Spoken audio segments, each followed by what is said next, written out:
ઉમાશંકર જોશી 1944માં પ્રાચીના સંગ્રહમાં સંવાદ કાવ્યો આપે છે અને 1965માં મહાપ્રસ્થાન 7 પદ્ય નાટિકાઓનો સંગ્રહ આપે છે.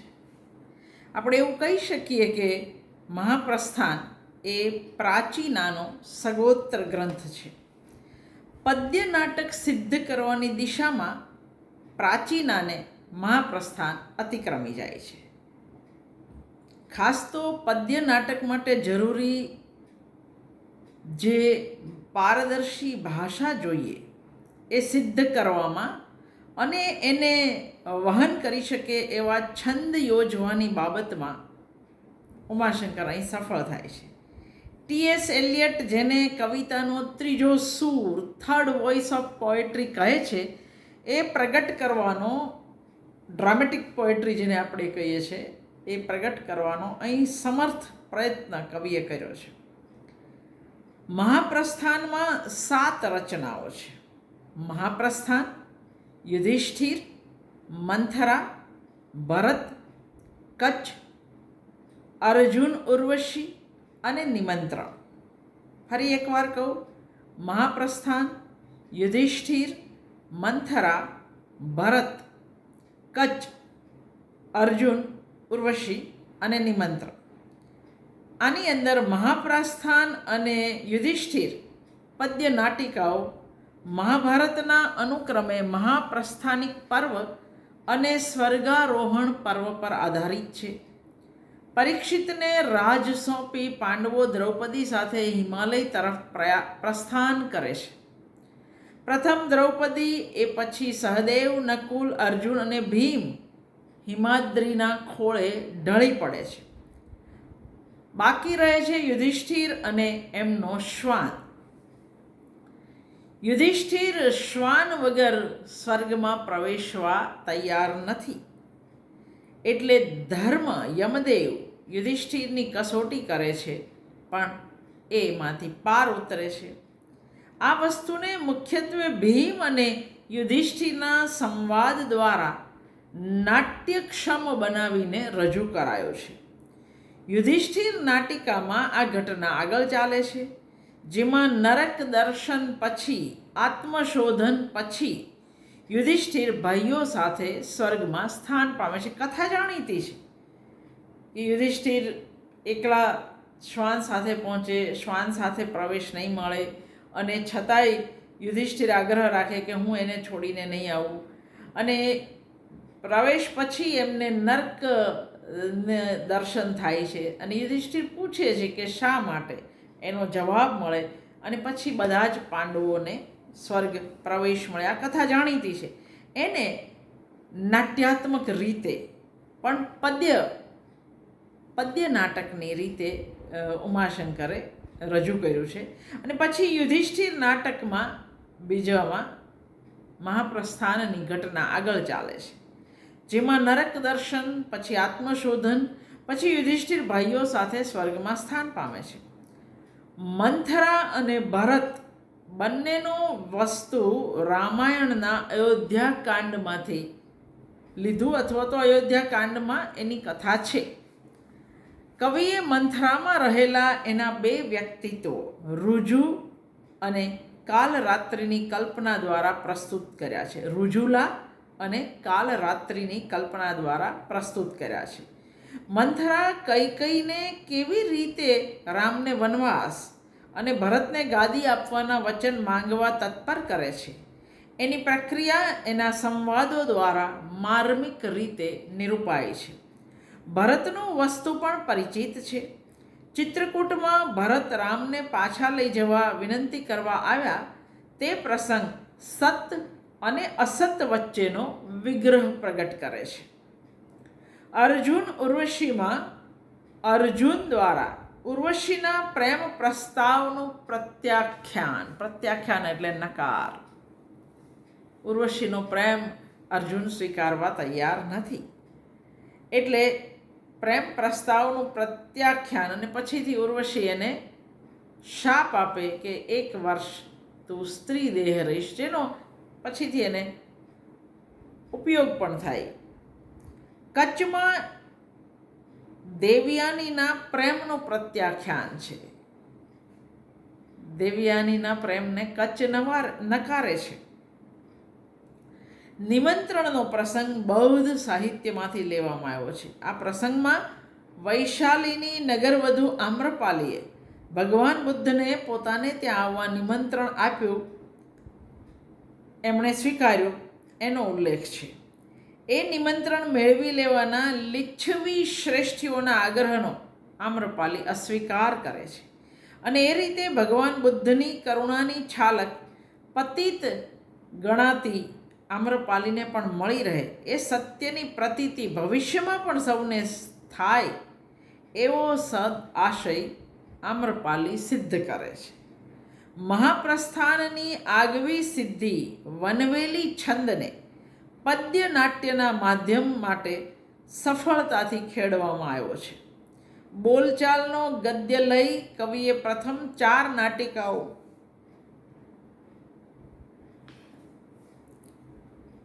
બોલચાલનો ગદ્ય લઈ કવિએ પ્રથમ 4 નાટિકાઓમાં સિદ્ધ કર્યો છે. શિખરિણીની 300 પંક્તિમાં રચાયેલા કચ્છમાં 297 પંક્તિ કચ્છની ઉક્તિ રૂપે છે અને એ રીતે એ ડ્રામેટિક મોનોલોગનું રૂપ ધારણ કરે છે. અર્જુન ઉર્વશીમાં 12 શ્રુતિનો લઘુ વનવેલી છે. રંગભૂમિ પર ટકે એવી નાટ્ય કવિતા સિદ્ધ કરવાનો કવિનો પ્રયત્ન મંથરા જેવી નાટિકામાં સફળ થતો આપણે જોઈ પણ શકીએ છીએ.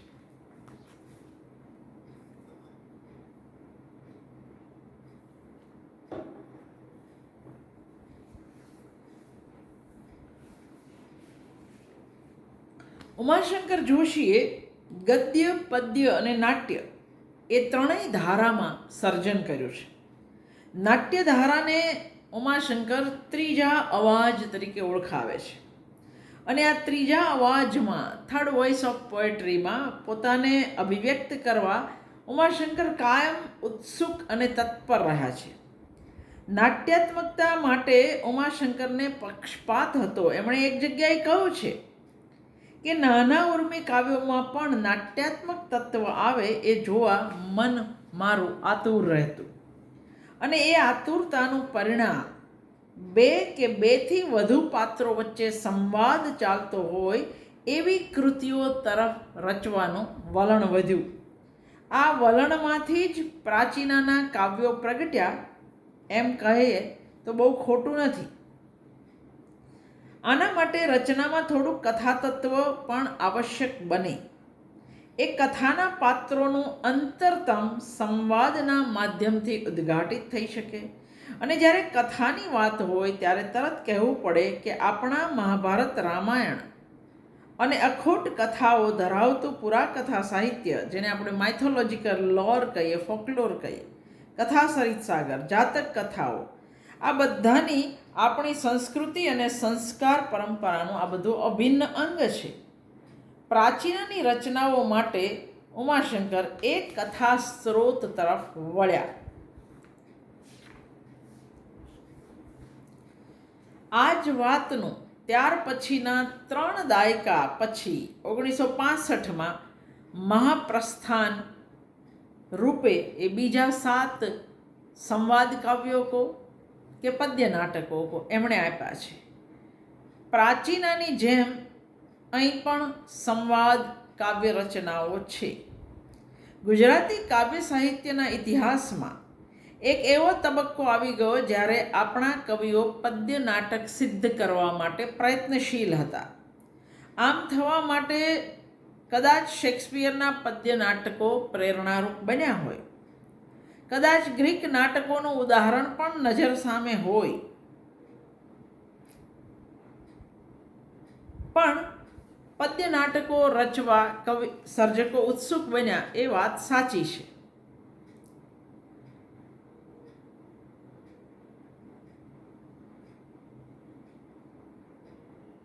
મહાપ્રસ્થાનમાં ઉમાશંકરને વનવેલી છંદ અનુકૂળ માધ્યમ પ્રતીત થયો. પણ પ્રાચીનામાં તો ઇન્દ્રવજ્રા, ઉપેન્દ્રવજ્રા ઉપજાતિ, મિશ્ર ઉપજાતિ, રથોદ્ધતા પણ ઉમાશંકરે પ્રયોજ્યા.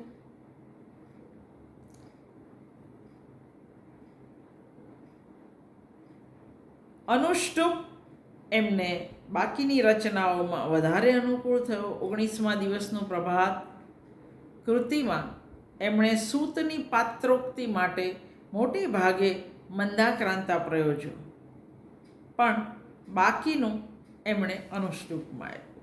ઉમાશંકરનું પોતાનું કહેવું છે કે પ્રાચીના અને મહાપ્રસ્થાનમાં સમાવેશ પામેલી કૃતિઓ વચ્ચે પરસ્પર સંબંધ સંકલન જોડ્યા વગર દરેક રચનાને પોતે સ્વતંત્ર અને સ્વાયત્ત કૃતિ જ કલ્પી છે.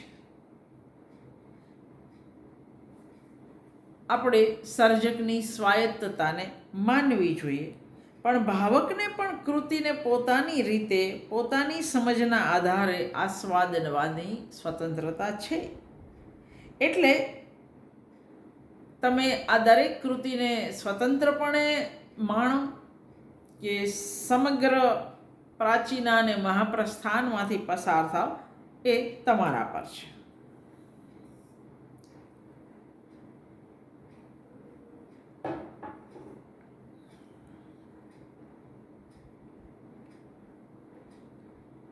કર્ણકૃષ્ણમાં મહાભારતનો યુદ્ધકાંડ અનિવાર્યપણે માથે ઝળુંબી રહ્યો છે.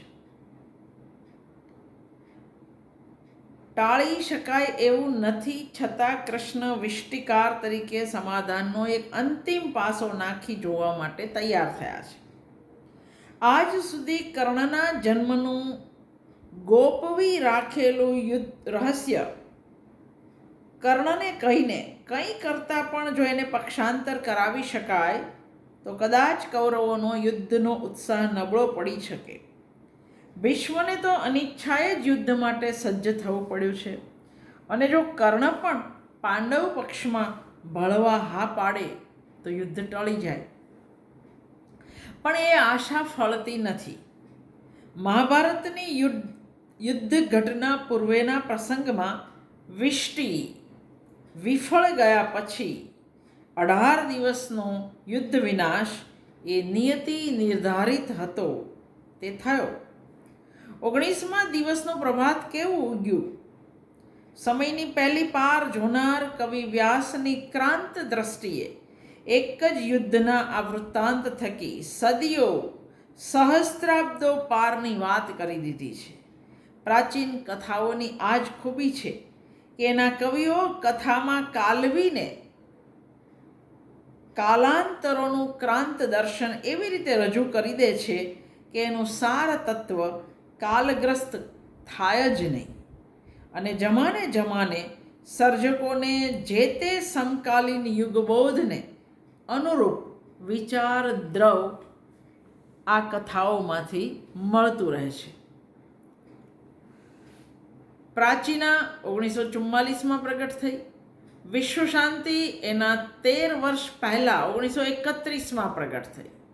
વિશ્વ શાંતિ લખાઈ ત્યારે પ્રથમ વિશ્વયુદ્ધનો માનવ જાતે અનુભવ લઈ લીધો હતો. જોકે કોઈ બોધપાઠ લીધો હોય એવું નથી, અનુભવ જ લીધેલો. કારણ કે જો બોધપાઠ લીધો હોત તો 1939માં બીજું વિશ્વયુદ્ધ ન થાત.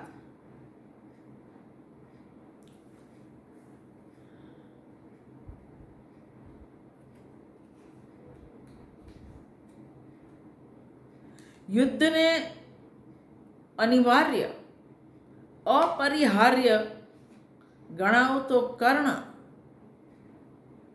કર્ણ કૃષ્ણ કાવ્યમાં કહે છે, છો વિશ્વ ન્યાળે રણ કર્ણ પાર્થનું. એના પ્રતિભાવમાં કૃષ્ણ ઊંડો ખેદ ભર્યો પ્રતિભાવ આપતા કહે છે, અહો જનોની ચિરયુદ્ધ શ્રદ્ધા. આ યુદ્ધ શ્રદ્ધા સમયની સીમાઓને અતિક્રમીને આજે પણ માનવ જાતને પીડી રહી છે, દજાડી રહી છે. 1944માં પ્રાચીના પ્રસિદ્ધ થઈ ત્યારે બીજું વિશ્વયુદ્ધ એના ભીષણતમ સ્વરૂપે લડાઈ રહ્યું હતું અને એ ઘડી દૂર નહોતી જ્યારે જાપાનમાં સર્વનાશ કરનાર અણુબોમ્બનો વિસ્ફોટ કરવામાં આવે. પ્રથમ વિશ્વયુદ્ધના અંતે જે મર્માંતક પરિદૃશ્ય નિર્માણ થયું એના કારણે કવિ એલિયટે 1922માં ધ વેસ્ટ લેન્ડ લખ્યું. ઉમાશંકર મહાભારતના 19મા દિવસનું જે દર્શન કર્યું એની પૃષ્ઠભૂમિમાં પ્રથમ વિશ્વયુદ્ધનો સર્વનાશ રહેલો છે જ. અને આગળ વધીને કહીએ તો વિશ્વના ઉંબરે આવીને ઊભેલા હિરોશીમા નાગાસાકીની વિભીષિકાનો સંકેત પણ અહીં મળે છે. ઉમાશંકર ગાંધી યુગના કવિ છે. ગાંધી વિચાર, ગાંધી આદર્શ એમને ભાવ્યા છે અને ફાવ્યા પણ છે. હીન જન્મનું કલંક લઈને ઉછરેલા કર્ણમાં આપણે વર્તમાનના દલિત, સમાજ તિરસ્કૃત, પછાત વર્ણનો, વંચિત વર્ગનો પ્રતિનિધિ બોલતો સાંભળીએ છીએ. હીન જન્મે હીન માનવ, હીન કર્મે હીન માનવ. કર્ણ જુદી માટીનો છે. એનામાં વીરતાનું સત્વ છે, પરાક્રમ અને આત્મગૌરવનું સત્વ છે. વીરતાનું સત્વ છે, પરાક્રમ અને આત્મગૌરવનું સ્વત્વ છે. એનો જન્મ જે હોય તે, એના જન્મ આપનાર જે હોય તે, એનું સ્વત્વ એના જન્મનું ઓશિયાળું નથી. એટલે એ પાંડવોના પક્ષે ભળવાનો ધરાર ઇનકાર કરે છે. વ્યાસ તો એના મોઢે જે કહેવડાવે છે તે આ છે કે દૈવાયત્તમ કુલે જન્મ મદાયત્તમ તું પૌરુષમ. પણ અહીં કર્ણકૃષ્ણ રચનામાં ઉમાશંકર કર્ણના પાત્રને જરા જુદો વળ ચડાવીને સ્પષ્ટપણે દલિત, વંચિત વર્ગના પ્રતિનિધિ તરીકે જુએ છે. એ માત્ર પોતા માટે નહીં, પોતાના જેવી નિયતિનો ભોગ બનેલ સમષ્ટિ માટે લડે છે. ઉમાશંકરના શબ્દોમાં કૃષ્ણ એને કહે છે, તું વ્યક્તિ આડે ન જુએ સમષ્ટિને. કર્ણ જવાબમાં કહે છે, આજે પાંડવો એમનો ન્યાય સંગત રાજ્ય અધિકાર પામવા માટે યુદ્ધ તત્પર થયા છે, એમાં તમને ઔચિત્ય લાગે છે. તે જ રીતે હું પણ મારા જન્મસિદ્ધ અધિકાર માટે, વ્યક્તિ ગૌરવ માટે લડું છું. કર્ણ જવાબ આપે છે કૃષ્ણને. કૃષ્ણ જ્યારે એને કહે તું વ્યક્તિ આડે ન જુએ સમષ્ટિને, કર્ણ જવાબ આપતો કહે છે, તો કૃષ્ણ હું એ મુજ જન્મસિદ્ધ મથી રહ્યો છું અધિકાર પામવા. શું છે આ જન્મસિદ્ધ અધિકાર જે પામવા માટે કર્ણ મથી રહ્યો છે? કર્ણ કહે છે કે હીન જન્મે નવહીન માનવ, કે હીન કર્મે કરહીન માનવ. લડી રહ્યો હું એ સમષ્ટિ કાજ, સમષ્ટિમાં જે સહુ જન્મહીણા. જીવે વળી ભાવિ વિષેય જીવશે, એ સર્વના જન્મ કલંક કેરો. અન્યાય ધોવા મથું છું સ્વરક્તથી, મારેય હૈયે હિત છે સમષ્ટિનું. સમષ્ટિના સત્યનું હું એ રશ્મિ. કૃષ્ણની વિદાય લેતી વખતે કહે છે કર્ણ, કલંક વેઠ્યું અપજન્મનું ભલે, કલંક કહેશે અપમૃત્યુનું ન કહો. જન્મ તો ભલે કલંક રૂપ બન્યું, પણ મૃત્યુ નહીં બનવા દો. મહાભારતના 19મા દિવસનું પ્રભાત સર્વનાશ અને કારમાં કલ્પાંતો સાથે ઉગ્યું. પ્રાચીનાના બીજા બંને મહાભારત આધારિત કાવ્યો એ 19મા દિવસના પ્રભાતને અનુલક્ષીને છે. કર્ણ કૃષ્ણ છૂટા પડીને પોતપોતાના પંથે વળ્યા. એ ઘડીથી યુદ્ધરૂપી ગ્રહણનો વેધ તો લાગી જ ગયો. યુદ્ધના અંતે 19મા દિવસનું પ્રભાત સર્વનાશના અંધકારનું ગ્રહણ લઈને ઉગ્યું, શૂન્યત્વ લઈને ઉગ્યું. યુધિષ્ઠિર કહે છે, નાના કોઈ સત્વ જીવંત છે ના, આ શૂન્યત્વે ચેતના સંભવેના. રંગભૂમિ પર જે પરિદૃશ્ય છે તેને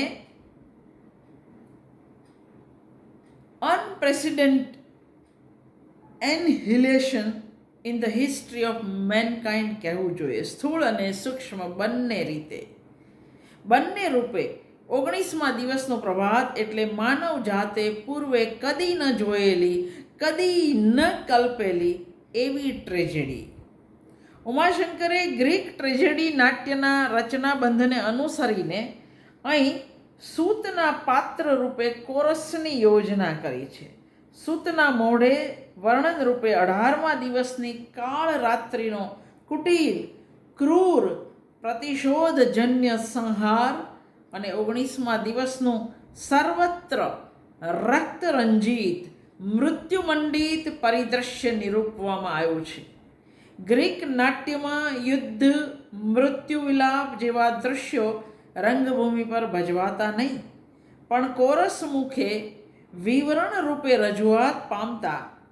એ જ રીતે ઉમાશંકરે એ જુગુપ્સક વિનાશ લીલા સૂતની ઉક્તિઓ દ્વારા રજૂ કરી ટ્રેજેડીની ગરિમા ઊભી કરી આપી છે. સૂત પોતે પણ દૃશ્ય સાક્ષ્ય નથી, પણ એ જે કંઈ બની ચૂક્યું છે એને કલ્પના બળે વિઝ્યુલાઇઝ, પ્રત્યક્ષીકરણ કરતો હોય એમ તાદૃશતાથી વર્ણવે છે. એનાથી કૃતિનો કરુણ સઘન થતો અનુભવાય છે. આ બધું શ્રવણ કરીને ધીર એવા યુધિષ્ઠિર પણ વિચલિત તો થાય જ, પણ સાથે એ વીર પ્રાજ્ઞને યુદ્ધની નિરર્થકતાનો જે બોધ થાય છે એને કવિ ઉમાશંકર પ્રભાવક રીતે વ્યક્ત કરે છે. જુઓ: દીધો વિધિ તે જય એક હસ્તથી, લીધો જયાનંદ ચોરી અન્યથી. વિજય તો આપ્યો એક હાથે, પણ બીજા હાથે વિજયનો આનંદ ચોરી લીધો, કારણ કે આનંદ થાય એવું કશું બચ્યું જ નથી. અથવા સમાન પલ્લા વિધિની તુલાના, જયા જયો તે મનના જ બહાના. જય અથવા પરાજય એ તો મનની લીલા છે. આ યુદ્ધમાં ગાંધારીના 100 પાંચાલીના પણ બધા જ પુત્રો ઉપરાંત અસંખ્ય નરપુંગવો હણાયા. એક જગ્યાએ તો યુધિષ્ઠિર એવી ભ્રાંતિ પણ વ્યક્ત કરે છે જાણે પાંચાલીના પુત્રો નહીં, એમની જગ્યાએ પોતે જ પોતાના બીજા 4 ભાઈઓ સાથે હત્યા પામી નિશ્ચેત થઈને પડ્યા છે એ ઉદ્ગાર કાઢે છે. અહો મહાઉદ્યમ યુદ્ધનો આ, અંતે જેને જીવવું માત્ર રોવા, જે બચ્યા કોણ રડવા માટે. જોઈ શકાય કે યુધિષ્ઠિરની ઉક્તિઓમાં કેવળ વૈયક્તિક વેદના કે વ્યથા નથી વ્યક્ત થતા, ઘટના ઘટી ગયા પછી જન્મતી સમજણ નથી પ્રગટ, પણ નૈરાશ્ય, વિતથતા, નિર્ભ્રાંતે એવા સંકુલ મનોભાવ પણ વ્યક્ત થયા છે. યુધિષ્ઠિર નિમિત્તે જાણે કે આખી સૃષ્ટિની હતાશા પ્રગટ થાય છે. ઉમાશંકર જેવો કવિ સપાટ વિધાનોમાં જ સમાઈ જતી કાવ્ય પંક્તિઓ ન રચે. એ તો પારદર્શી, ક્રાંતદર્શી કાવ્ય સર્જનને જ તાકે. અને વિરોધાભાસ જુઓ કે જે દ્વારેથી ગાંધારી દ્રૌપદીનો પ્રવેશ થાય છે એમાં આરંભે રોષ મિશ્રિત આક્રોશ, કલ્પાંત, આઘાત જેવા ભાવ ભાષામાં વિવિધ આત્મજનોના અને તદ અનુરૂપ એમની ઉક્તિઓમાં ઉગ્રતા પ્રગટ્યા પછી જરા જુદી જુદી રીતે જે થયું તેની નિરર્થકતાની પ્રતીતિ પણ પ્રગટી છે. દ્રૌપદી અને ગાંધારીની ઉક્તિ જુઓ. દ્રૌપદી કહે છે, હું ઝંખતી હતી દિન રાત યુદ્ધ. ગાંધારી કહે છે, હું વારતી હતી પતિ પુત્ર ક્રુદ્ધ. આ એવી પળ છે જેમાં કોઈનો દોષ જોવાનો હોય નહીં, અને દોષ જોવો જ હોય તો પોતાનો પણ ક્યાંક છે એવી પ્રતીતિ. દ્રૌપદી હું ઝંખતી હતી દિન રાત યુદ્ધ એમાંય પ્રગટ થાય છે, અને ગાંધારી હું વારતી હતી પતિ પુત્ર ક્રુદ્ધ. ઉમાશંકર બેઉનો આ ભાવ દર્શાવી એક સંતુલન ઊભું કરે છે. સૂતની ઉક્તિઓ માટે ઉમાશંકર જે છંદ પરિવર્તન કરે છે, સૂતની ઉક્તિઓને બાદ કરતા કવિએ બાકીની ઉક્તિઓમાં મંદાક્રાંતા જેવો વિલંબિત લય ધરાવતો છંદ પ્રયોજ્યો છે. આમ પણ કરુણા વ્યક્ત કરવા માટે, કરુણ રસ વ્યક્ત કરવા માટે મંદાક્રાંતા બહુ યોગ્ય છંદ છે. પ્રાચીનાની ત્રીજી કૃતિનું શીર્ષક ગાંધારી. 19મા દિવસનો પ્રભાત રચનામાં રજૂ થતા દ્રશ્યનો આ બીજો ભાગ હોય એવું જ લાગે. અહીં કર્ણ કૃષ્ણની જેમ જ બે પાત્ર વચ્ચેનો સંવાદ છે, ગાંધારી અને કૃષ્ણ. ગાંધારીએ તો છત્તી આંખે પાટા બાંધી અંધાપો વેઠ્યો, એટલે એ 19મા દિવસે રણભૂમિ પર આવે તોય ત્યાંના કલ્પાંતો એને શ્રવણે પડે, પણ દ્રશ્ય વાસ્તવનો એને ખ્યાલ ન આવે. અહીં કૃષ્ણે એને દિવ્ય દ્રષ્ટિ આપીને જે મહાસંહાર થયો એનો પ્રત્યક્ષ અનુભવ એને દ્રષ્ટિ આપી જોઈ શકે. ગીતાના આરંભે સંજયે ધૃતરાષ્ટ્રને યુદ્ધ ઘટના પ્રત્યક્ષ કરાવી એમ કૃષ્ણ દિવ્ય દ્રષ્ટિ આપી ગાંધારીને સંહાર દ્રશ્ય પ્રત્યક્ષ કરાવે છે. એ સતત ગાંધારીની સાથે જ રહીને ક્યારે, ક્યાં, ક્યારે, કેવી રીતે બન્યું એ સમજાવતા જાય છે. એટલું જ નહીં, ગાંધારીએ અપત્ય મોહવશ અપત્ય એટલે સંતાન પ્રત્યેના મોહવશ જે વર્તન કર્યું એમાં એનું પણ ઉત્તરદાયિત્વ હોવાની પ્રતીતિ કૃષ્ણ ગાંધારીને કરાવતા જાય છે. જે દૃશ્ય આ દિવ્ય દ્રષ્ટિને બળે જોવાનું આવ્યું છે એનો નિર્દેશ કરી ગાંધારી કૃષ્ણને પૂછે છે, દર્શાવી યુદ્ધાગણ પારની દ્યુતિ પ્રતારણા આ કરતી જ તો નથી નવીન દ્રષ્ટિ મુજ. કારણ રણાંગણ પાર જે હોય તે રણાંગણ પર જે છે એ તો ન વર્ણવી શકાય, વ્યથિત વિચલિત કરી દે એવું છે. એટલે જ ગાંધારી કૃષ્ણને મહેણું મારે છે. તે દ્રષ્ટિ આ કૃષ્ણ શું એ દેખવા જ મળી ક્ષતે ક્ષાર સમાણ્યા જ. મહાભારતમાં કૃષ્ણને ઘણા તરફથી ઘણા મહેણા ટોણા સાંભળવાના થાય છે, પણ 19મા દિવસના પ્રભાતે ગાંધારીના મોઢે આ સર્વની પરાકાષ્ઠા રૂપે સરી પડેલો શાપ પણ એમણે સાંભળવાનો છે અને સ્વીકારવાનો પણ છે. ગાંધારીને કૃષ્ણે ભજવેલા ભાગમાં કુટિલતા ભાસે છે, એ માને છે. ગાંધારી કહે છે, હાર્યા અમે કૃષ્ણ અધર્મ પાસે. કૃષ્ણ યાદ દેવડાવે છે કે પુત્ર આશીષ પ્રાપ્તિ અર્થે આવ્યો ત્યારે તમે જ તો કહ્યું હતું, જ્યાં ધર્મ હોય ત્યાં જઈ. તમે દુર્યોધનને આવું કહેલું હતું, જે આજે આ વ્યાકુળ અવસ્થામાં તમે કેમ વિસરી જાઓ છો? પણ ગાંધારી એનો પ્રતિવાદ અકાટ્ય કહી શકાય એવો તર્ક વાપરીને કહે છે, કહ્યું નથી મેં યદુવીર કે કદી, ત્યાં ધર્મ જ્યાં હો જઈ, ત્યાં ધર્મ જ્યાં હો જઈ. મેં એવું નથી કહ્યું. કૃષ્ણ કહે છે કે તમે આવું કહેલું, જ્યાં ધર્મ હોય ત્યાં જઈ. હા, પણ મેં એવું નથી કહ્યું ત્યાં ધર્મ જ્યાં હો જઈ. તમે એવું માનો છો કે ધર્મ યુદ્ધ લડ્યા છો, પણ હું માનતી નથી.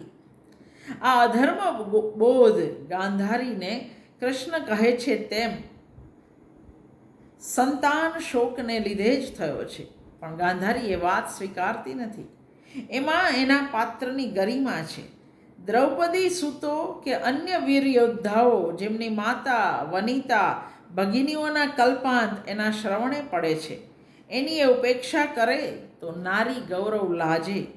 એની અનુકંપા સ્વમાંથી વિસ્તરી અથવા એમ કહો કે સ્વને અતિક્રમીને સર્વજનોની વ્યથાને પોતીકી કરતા ફરીથી આક્રોશપૂર્વક કહે છે, મને તો આખી ધરતી હિબકા ભરતી લાગે છે. ગાંધારી કહે છે, માતા વધુ પુત્રી ગણોની આવી દશા ક્ષણે કે હૃદયે ન લાવી. રાજ્યાર્થી તે ધર્મરુચિ યુધિષ્ઠિરે, તમોને ગમી કેમ વાત આ, થવા દીધો ભારત ગોત્ર ઘાત હા, ખાળોનો આ ઘોર વિનાશ આવતો. યુધિષ્ઠિર માટે ગાંધારી વક્રતા કટાક્ષના કાક ઉપર ધર્મરુચિ વિશેષણ વાપરે છે.